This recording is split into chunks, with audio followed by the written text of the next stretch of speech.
안녕하세요. 2020년 5월 1일 금요일 매일 묵상입니다. 다 함께 새 찬송가 342장, 통일 찬송가 395장 1절과 3절을 찬양하면서 매일 묵상 시작하겠습니다. 너 시험을 당해 죄 짓지 말고 너 용기를 다해 곧 물리치라.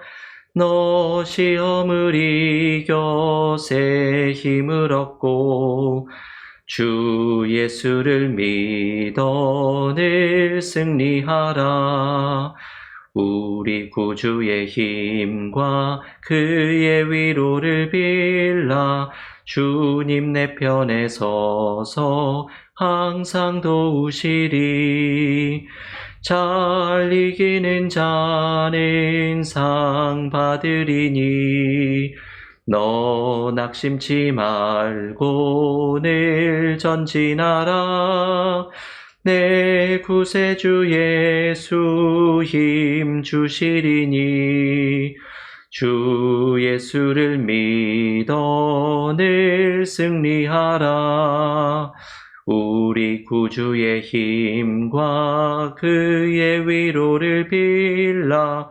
주님 내 편에 서서 항상 도우시리. 아멘. 오늘 전교인 성경 통독 12주차 에스더 1장에서 5장을 읽으시는 날입니다. 오늘 매일 묵상에서 함께 묵상하는 하나님의 말씀은 에스더 4장 13절에서 16절의 말씀입니다.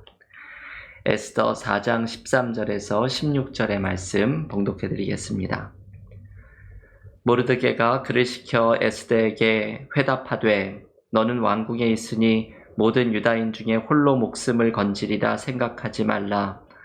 이때에 내가 만일 잠잠하여 말이 없으면 유다인은 다른 데로 말미암아 노임과 구원을 받으려니와 너와 내 아버지 집은 멸망하리라. 내가 왕후의 자리를 얻은 것이 이때를 위함이 아닌지 누가 알겠느냐 하니 에스더가 모르드게에게 회답하여 이르되 당신은 가서 수산에 있는 유대인을 다 모으고 나를 위하여 금식하되 밤낮 3일을 먹지도 말고 마시지도 마소서. 나도 나의 시녀와 더불어 이렇게 금식한 후에 규례를 어기고 왕에게 나아가리니 죽으면 죽으리이다 하니라. 아멘. 하나님의 말씀입니다. 오늘과 내일 전교인 성경 통독에서 에스더를 통독하시게 됩니다. 우리가 오늘부터 읽는 에스더는 아주 특별한 이야기입니다. 시대적인 배경이 이렇습니다. 바벨론을 멸망시킨 페르시아 왕 고레스의 새로운 정책으로 유대인들의 일부는 포로 생활을 끝내고 고향 땅으로 돌아갑니다. 하지만 일부 유대인은 여전히 페르시아에 남아 있었는데 에스더는 바로 페르시아에 남아 있었던 유대인 중에 한 명입니다. 페르시아에 남아 있던 유대인들이 하만이라는 악한 사람에 의해 위기를 맞이합니다. 이 하만은 유대인들이 자신을 섬기지 않는다는 이유로 유대 민족을 몰살시킬 계획을 세웁니다. 하만의 계략으로 유대인들이 몰살당할 수 있는 민족적인 위기 앞에서 당시 페르시아의 왕후였던 에스더가 등장합니다. 에스더는 이전에 왕후가 폐위된 자리를 이어서 새롭게 왕후가 된 사람인지라 사실은 이런 정치적인 문제를 해결할 힘이 없었던 인물입니다. 하지만 에스더가 목숨을 걸고 이 일의 해결을 위해 나서고 결국 에스더를 통해 유대인들은 몰살의 위기를 넘어섭니다. 오늘 우리가 묵상하는 장면은 바로 에스더가 자신의 목숨을 걸고서 이 일을 해결하고자 결심을 하는 장면입니다. 에스더의 이야기에서 가장 중요한 본문입니다. 본문에서 에스더의 사촌이었던 모르드게가 에스더에게 사람을 보내서 결심을 촉구하는데 오늘 본문에서 우리는 두 가지의 중요한 메시지를 묵상할 수 있습니다. 첫 번째, 모르드게는 에스더에게 이 위기 앞에서 에스더 혼자 살 수 없음을 알려줍니다. 오늘 본문 에스더 4장 13절 말씀입니다. 모르드게가 그를 시켜 에스더에게 회답하되 너는 왕궁에 있으니 모든 유다인 중에 홀로 목숨을 건지리라 생각하지 말라. 모르드게는 에스더에게 왕후의 자리를 이용해서 홀로 살아남게 될 것이라고 착각하지 말라고 말합니다. 에스더의 운명은 다른 유대인들과 함께 이 공동체로 연결이 되어 있다는 것입니다. 다른 사람이 죽으면 에스더도 죽을 것이고 다른 사람이 살아나면 에스더도 살아날 것임을 강조합니다. 여러분, 이번 주 수요 찬양 예배에서도 우리는 이것과 같은 메시지를 묵상하였습니다.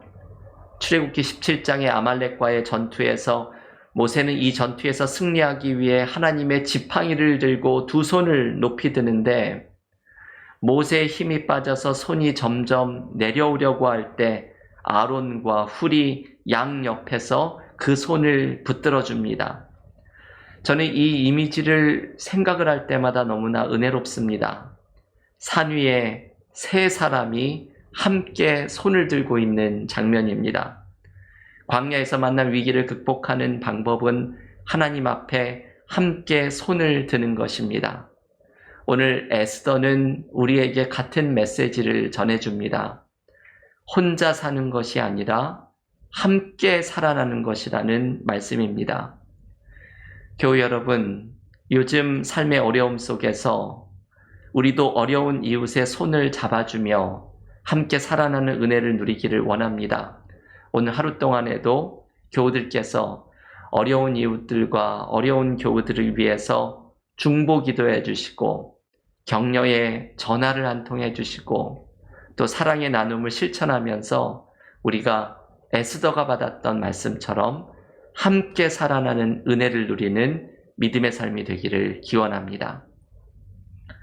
두 번째, 오늘 본문에서 묵상할 말씀은 이때를 위함이 아니냐라는 말씀입니다. 에스더의 가장 중요한 메시지입니다.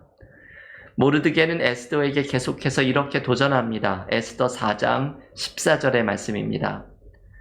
이때에 내가 만일 잠잠하여 말이 없으면 유다인은 다른 데로 말미암아 노임과 구원을 얻으려니와 너와 내 아버지 집은 멸망하리라. 내가 왕후의 자리를 얻은 것이 이때를 위함이 아닌지 누가 알겠느냐 하니.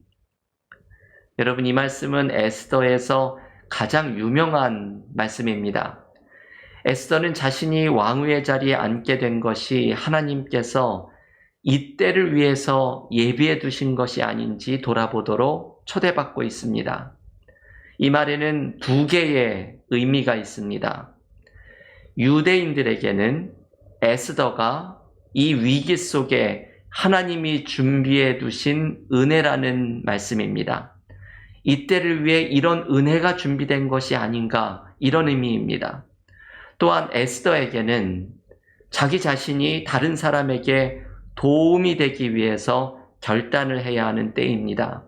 에스더에게는 이때를 위해서 내가 그동안 은혜를 받아온 것이 아닌가 느끼는 순간입니다. 여러분, 이 말씀, 이때를 위함이 아닌가, 이 말에는 이러한 이중적인 메시지가 담겨 있습니다. 하나님이 에스더를 준비해 두신 것처럼 우리의 삶에는 위기 가운데 하나님이 준비해 두신 은혜가 있습니다. 또한 에스더가 결단한 것처럼 내가 다른 사람에게 은혜가 되어주는 결단이 필요하기도 합니다. 여러분, 때로 우리는 인생에서 위기를 맞이하게 되지만 하나님은 이 위기 속에서도 이때를 위함이 아니냐, 하나님의 은혜를 준비해 두십니다. 때로는 내가 누군가의 은혜가 되어주기 위해서 그동안 나에게 축복을 주시고 훈련을 시키신 것이 이때를 위함이 아니냐 결단하게 하십니다. 하나님이 준비해 두신 은혜를 발견하면서 그리고 내가 누군가에게 은혜가 되어주기 위해서 결단하면서 우리는 이때를 위함이 아니냐 고백하며 우리의 삶의 위기를 넘어갑니다. 교우 여러분, 요즘 어려움 속에서 낙망하지 마십시오. 이때를 위함이 아니냐. 하나님께서 숨겨두신 에스더처럼 우리에게도 하나님이 준비해 두신 은혜가 있습니다. 이때를 위함이 아니냐. 하나님께 응답했던 에스더처럼 우리의 응답을 통해 다른 사람이 살아나는 은혜가 임할 것입니다. 오늘 우리에게 주신 이 말씀을 붙들고서 하나님께서 이 위기를 넘어가게 하시는 은혜를 준비해 두신 것을 신뢰하면서 삶의 모든 어려움을 이겨내는 믿음의 교우들이 모두 되시기를 기원합니다. 함께 기도드리고 각자 개인 기도로 또 오늘 성경 통독 묵상으로 경건의 시간을 이어가시겠습니다. 하나님, 오늘 에스더에게 우리에게 주신 두 가지의 말씀을 받으면서 하나님 앞에 기도로 나아갑니다. 우리의 삶이 함께 연결되어 있고 함께 살아나는 것임을 기억하면서 우리의 삶의 어려움 속에 있는 교우들과 이웃들에게 그 손을 잡아주며 함께 살아나는 은혜를 누리기를 원합니다. 오늘 이때를 위함이 아니냐, 에스더의 말씀과 같이 에스더가 유대인들에게는 하나님이 준비해 두신 은혜가 되었던 것처럼 우리의 삶의 위기 속에서도 하나님이 준비해 두신 은혜가 있을 줄을 믿습니다. 내가 에스더처럼 다른 사람의 도움이 되어주겠다는 결단을 통해 내가 다른 사람에게 하나님이 숨겨두신 은혜가 되기를 원합니다. 우리의 삶의 어려움과 위기 속에 이때를 위함이 아니냐, 하나님이 준비해 두신 은혜를 발견하며 하나님 앞에 내가 다른 사람의 은혜가 되어주겠다는 결단으로 나아가며 하나님이 주시는 은혜로 삶의 어려움을 이겨내는 믿음의 삶이 되게 하여 주시옵소서. 예수님의 이름으로 기도하옵나이다. 아멘.